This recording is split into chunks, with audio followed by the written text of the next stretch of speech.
जन उत्तराखंड बुलेटिन में आप सभी का स्वागत है। आपके साथ मैं जुड़ी हूं लीजा। खबरों पर बात करेंगे, लेकिन एक नजर हेडलाइंस पर। मुख्यमंत्री धामी ने भीमताल को दी विकास की सौगात। करोड़ों की परियोजनाओं का किया लोकार्पण और शिलान्यास। कहा, सरकार का काम अंतिम व्यक्ति तक काम पहुंचाना।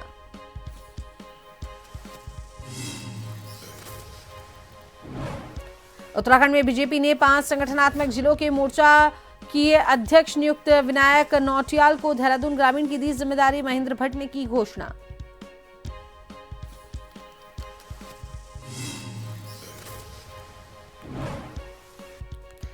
आईएमए पासिंग आउट परेड कल। आर्मी चीफ लेंगे सलामी। 500 से ज्यादा कैडेट बनेंगे सेना के नए अधिकारी। क्षेत्र 0 जोन घोषित।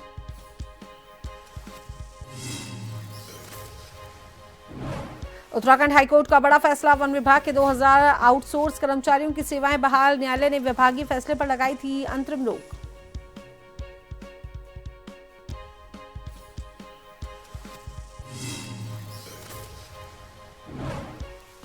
उत्तराखंड में फिर बदलेगा मौसम। वीकेंड पर बारिश बर्फबारी का अलर्ट। पहाड़ी इलाकों में पाला गिरा। तराई में धुंध, ठंडी हवाओं ने गिराया तापमान।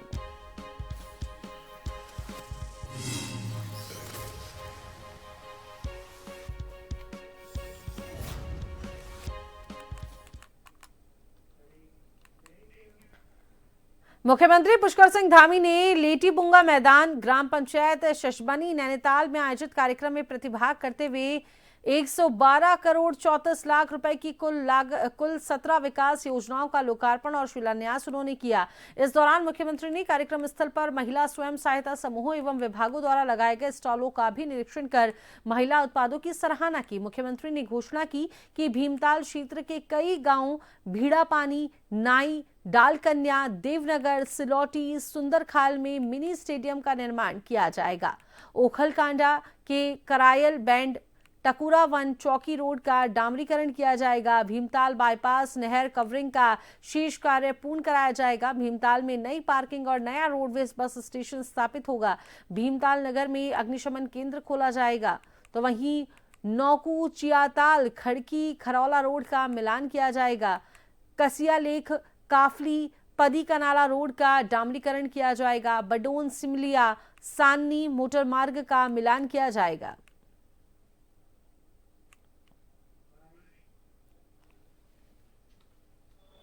कि आज हम भीमताल विधानसभा क्षेत्र के साथ साथ नैनीताल जनपद के अंतर्गत आने वाले अन्य विधानसभा क्षेत्रों के लिए भी 112 करोड़ रुपए से अधिक लागत की 17 विकास योजनाओं का आज यहाँ पर हमने लोकार्पण और शिलान्यास किया है, जिसमें हम सड़क, शिक्षा, चिकित्सा, खेल, सिंचाई सहित विभिन्न विकास परक योजनाओं के अलावा निराक्षित गौवंश के संरक्षण के लिए आज यहाँ पर हमने गौशाला का लोकार्पण भी हम कर रहे हैं। मुझे पूरा विश्वास है कि ये सभी योजनाएं इस क्षेत्र में आधारभूत सुविधाओं को, जरूरतों को और अधिक सशक्त बनाने में, लोगों के जीवन को आसान बनाने में बहुत मददगार साबित होंगी। नैनीताल जिले के भवाली स्थित प्रतिष्ठित सैनिक स्कूल घोड़ाखाल में आयोजित हीरक जयंती समारोह को मुख्यमंत्री पुष्कर सिंह धामी ने विधिवत उद्घाटन इसका किया। वार्षिक उत्सव के इस अवसर पर मुख्यमंत्री ने उपस्थित सभी अतिथियों, शिक्षकों, अभिभावकों का हार्दिक स्वागत और अभिनंदन किया तथा विद्यालय में अध्ययनरत सभी कैडेट्स के उज्जवल भविष्य की कामना की। मुख्यमंत्री धामी ने बच्चों को संबोधित करते हुए कहा कि सैनिक स्कूल घोड़ाखाल न केवल उत्तराखंड बल्कि पूरे देश के सबसे प्रतिष्ठित शैक्षणिक व सैन्य प्रशिक्षण संस्थानों में से एक है। उन्होंने कहा कि यह वही संस्था है जिसने वर्षों से राष्ट्र को अनुशासन, परिश्रम और अदम्य राष्ट्रभक्ति से परिपूर्ण युवा दिए हैं। मुख्यमंत्री ने कहा कि इस विद्यालय की उत्कृष्टता की परंपरा अतुलनीय है। सैनिक स्कूल घोड़ाखाल उच्चतम मानकों के साथ सैन्य अधिकारियों को तैयार करने में निरंतर महत्वपूर्ण योगदान दे रहा है। उन्होंने ये भी कहा कि यहाँ से निकलने वाले विद्यार्थी भारतीय सेना सहित विभिन्न क्षेत्रों में महत्वपूर्ण पदों पर रहते हुए देश की सेवा कर रहे हैं, जो गर्व का विषय है। उन्होंने विद्यार्थियों को प्रेरित करते हुए कहा कि वे विभिन्न क्षेत्रों में उत्कृष्ट प्रदर्शन कर देश, राज्य, शिक्षकों और अपने अभिभावकों का नाम रोशन करें।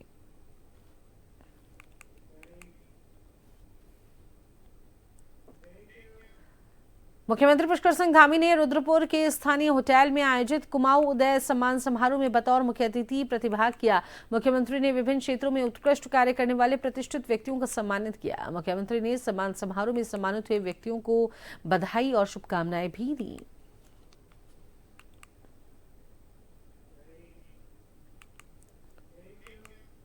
भारतीय जनता पार्टी ने 5 संगठनात्मक जिलों के मोर्चों के अध्यक्षों की सूची जारी कर दी है। इनमें देहरादून महानगर, देहरादून ग्रामीण, ऋषिकेश, पौड़ी और रुद्रप्रयाग के मोर्चा शामिल हैं। उत्तराखंड के प्रदेश अध्यक्ष महेंद्र भट्ट की सहमति और सभी प्रदेश मोर्चा अध्यक्षों के परामर्श के बाद शुक्रवार को भाजपा ने 5 संगठनात्मक जिलों के मोर्चा अध्यक्षों की घोषणा कर दी।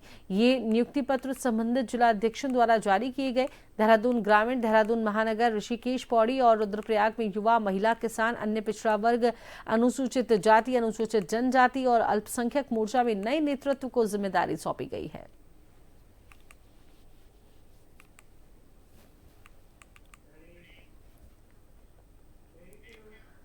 देहरादून में कैबिनेट मंत्री गणेश जोशी ने शुक्रवार को न्यू कैंट रोड स्थित अपने शासकीय आवास में गढ़ी कैंट के डाकरा बाजार के सुधार एवं चौड़ीकरण कार्य को लेकर लोक निर्माण विभाग और सिंचाई विभाग के अधिकारियों के साथ बैठक की। मंत्री जोशी ने निर्देश देते हुए कहा कि दोनों विभागों की संयुक्त टीम जल्द से जल्द स्थल का निरीक्षण करे और प्रस्तावित कार्यों की स्पष्ट योजना तैयार करे। उन्होंने कहा कि सड़क चौड़ीकरण के दौरान स्थानीय निवासियों और व्यापारियों को नुकसान न हो, इसके लिए विशेष ध्यान दिया जाए। उन्होंने कहा कि फिलहाल निर्माण गतिविधियां वर्तमान उपलब्ध सड़क सीमा के अनुसार ही संचालित की जाएं।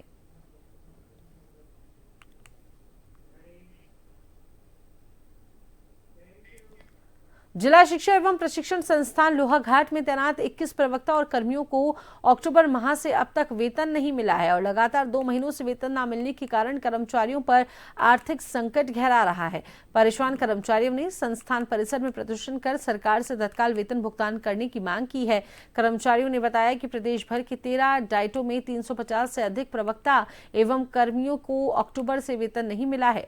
कर्मचारियों ने कहा कि शादी विवाह के मौसम में सामाजिक और पारिवारिक खर्च बढ़ जाते हैं, लेकिन वेतन ना मिलने से वे अपने आवश्यक आर्थिक दायित्व भी पूरा नहीं कर पा रहे हैं। कई कर्मचारी बैंक की किस्तें तक जमा नहीं करा पा रहे हैं, जिससे उनका क्रेडिट स्कोर प्रभावित हो रहा है।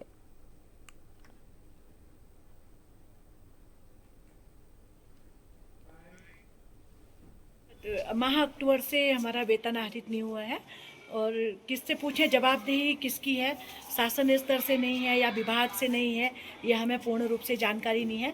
बच्चे दोनों बाहर पढ़ते हैं सर, अल्प वेतन भोगी हैं हम, और दीपावली का भी बोनस हमको आज तक नहीं मिला है। दीपावली भी फीकी रही और इसी वेतन पे ही हम लोग अपना घर जीवन यापन करते हैं, अन्य हमारे पास कोई साधन नहीं है। तो सामान सर जल्दी से जल्दी अगर हमारा होता है तो वेतन आहरित करने के लिए रिक्वेस्ट है शासन से, और क्या कर सकते हैं।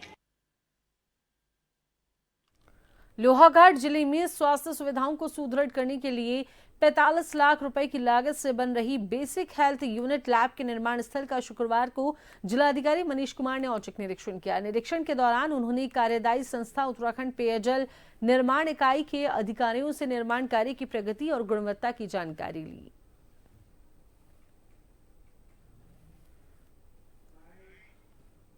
यूनिट हमारी बन रही है ऊपर, जो ऊपर वाली ज़मीन है हमारी स्वास्थ्य विभाग की, वो 3 मंजिला बन रही है, जिसमें सबसे नीचे जो मंजिल होगी उसमें क्लिनिकल पैथोलॉजी, ब्लड का कलेक्शन और इन्वेस्टिगेशन होंगी, और जो ऊपर 2 यूनिट हैं उनमें एक HMIS और दूसरे में सेंट्रल इंटीग्रेटेड यूनिट बनेगी।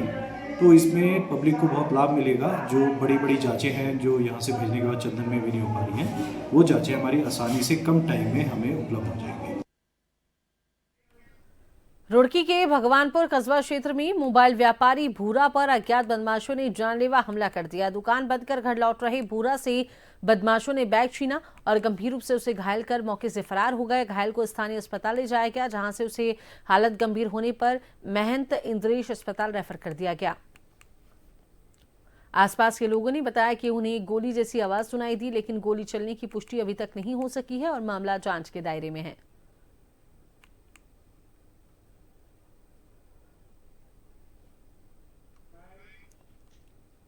मामले में जाना, दुकान बढ़ा कर घर जा रहा था, घर जाया था गाड़ी रोक के बाद में हॉर्न सुन गया, गाँव में जाना था। और 2 आदमी है और दोनों चिन्ना झपटी करने लगे, मैं भी चिन्ना झपटी कराने लगा। उसके बाद जो है ना कान पर जो है ना मुझे ऐसा लगा कि फैर करी और सिर में भी जो है ना कट्टे की नोक लगी, इस तरह के महसूस दिया। शायद हथियार भी लगा धारदार, वैसा तो मुझे लगा कट्टे की बट लगी है एकदम सिर पर। तो पहचाना उन्हें कौन थे?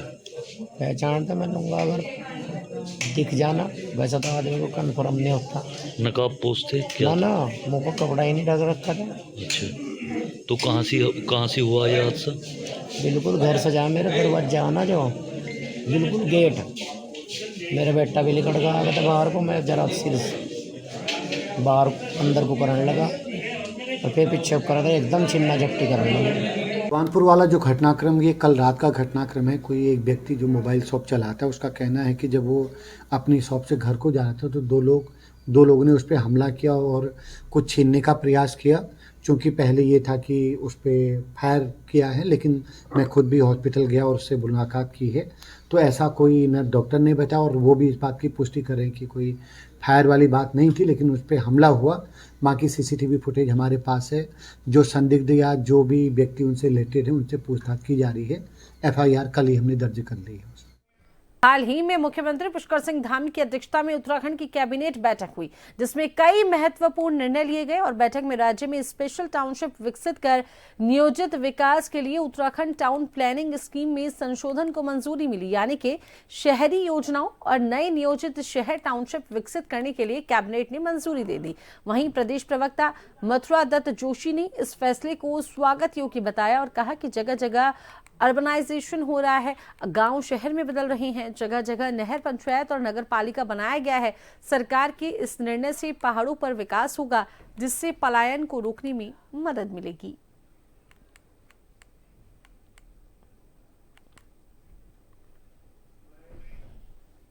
बहुत ही स्वागत योग्य कदम है। जगह जगह पर आपने देखा होगा अर्बनाइजेशन का डेवलपमेंट हो रहा है, शहरीकरण हो रहा है, गांव शहरों में तब्दील हो रहे हैं। और वहां पर हमने बहुत सी जगह तो नगर पंचायतों का भी निर्माण किया है, नगर पालिकाओं का निर्माण किया है। और सरकार ने निर्णय लिया है क्योंकि नई टाउनशिप आपको बसानी पड़ेगी, आपको जन सुविधाएं देनी पड़ेंगी।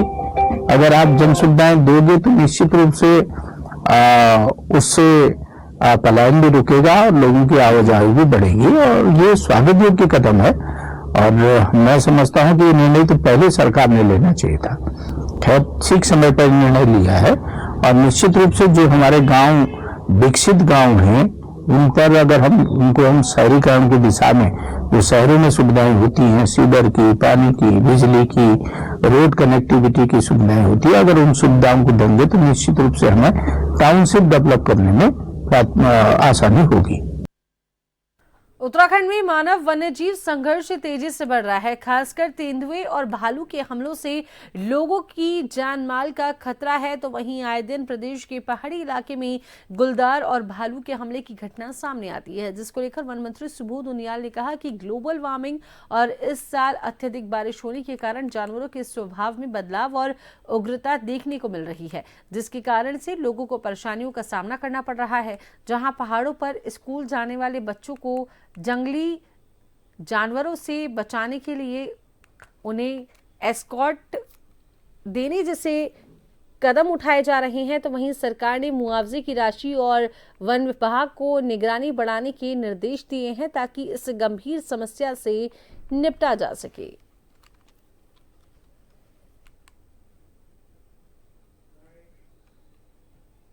इन समस्याओं के निजात के लिए क्या क्या होता है, इसके लिए मैकेनिज्म तैयार करने के लिए हमको निर्देश दिए गए कि उसमें इसमें चर्चा करें, चाहे वो एक दो रेस्क्यू सेंटर और बनाने पड़े या बंदरबाड़ा जो हरिद्वार में निर्माणाधीन था उसको तत्काल पूरा किया जाए। तो इन सब चीजों को लेकर चर्चा की है ताकि इस तरह की घटनाओं पर अंकुश लगाने के साथ साथ आम आदमी को राहत मिल सके।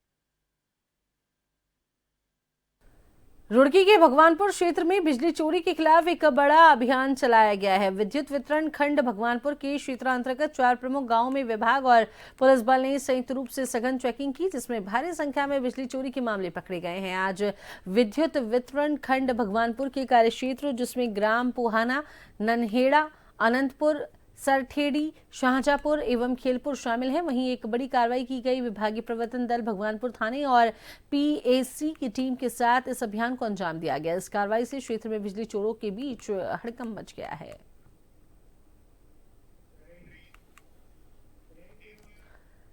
रुड़की के भगवानपुर क्षेत्र में बिजली चोरी के खिलाफ पावर विभाग ने आज व्यापक अभियान चलाया। विद्युत वितरण खंड भगवानपुर और पुलिस पीएसी की संयुक्त टीम ने ग्राम पोहाना, ननहेड़ा, अनंतपुर, सरहेटी, शाहजहांपुर और खेलपुर में सघन चेकिंग की। इस दौरान 100 परिसरों में बिजली चोरी का खुलासा हुआ।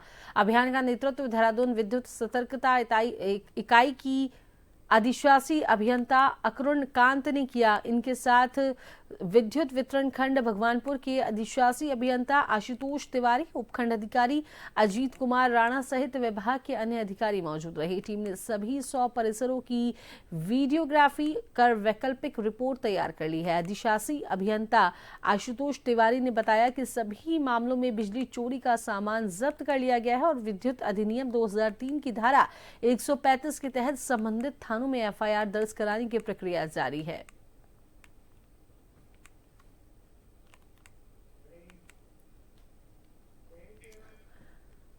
उत्तराखंड के देहरादून में स्थित भारतीय सैन्य अकादमी यानी कि IMA में कल 13 दिसंबर को पासिंग आउट परेड है, जिसमें army chief general Upendra Dwivedi मुख्य अतिथि के रूप में शिरकत करेंगे। आर्मी चीफ परेड की सलामी लेंगे। इसके बाद कल सेना में 500 से ज्यादा सैन्य अफसर इसमें शामिल होने वाले हैं और इसमें विदेशी कैडेट्स भी शामिल हैं।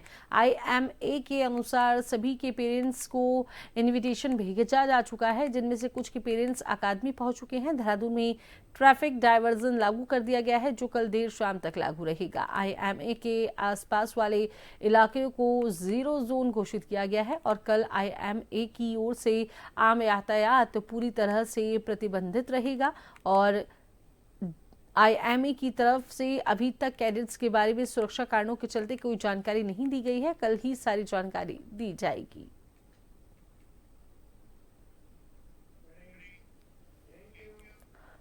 उत्तराखंड में अगले कुछ दिनों तक मौसम ज्यादातर शुष्क रहने के संकेत मिल रहे हैं। मौसम विभाग के अनुसार 14 दिसंबर को एक कमजोर पश्चिमी विक्षोभ राज्य को प्रभावित कर सकता है, जिससे उत्तरकाशी, चमोली, रुद्रप्रयाग और पिथौरागढ़ जिलों के ऊंचाई वाले इलाकों में कहीं कहीं बहुत हल्की वर्षा और लगभग 3500 मीटर से अधिक ऊंचाई वाले स्थानों पर हल्की बर्फबारी दर्ज हो सकती है। विभाग के मुताबिक राज्य में फिलहाल न्यूनतम तापमान सामान्य के आसपास बना हुआ है, जबकि कुछ स्थानों पर यह 1 से 2 डिग्री तक अधिक चल रहा है। आने वाले 2-3 दिनों में न्यूनतम तापमान में हल्की बढ़ोतरी संभव है, लेकिन पश्चिमी विक्षोभ के निकलने के बाद तापमान फिर से सामान्य स्तर के करीब लौटने की उम्मीद है।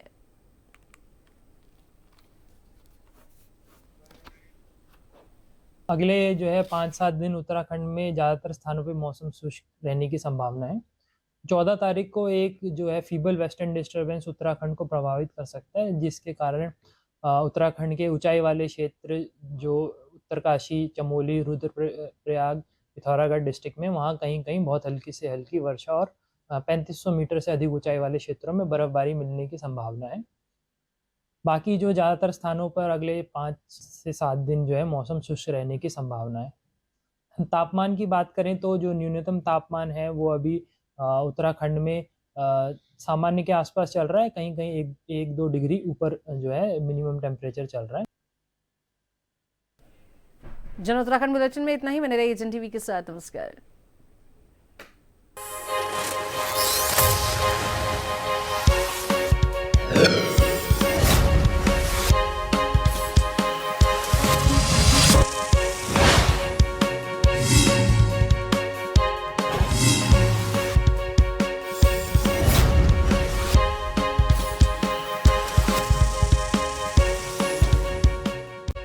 उत्तराखंड में 12 महीने पर्यटन की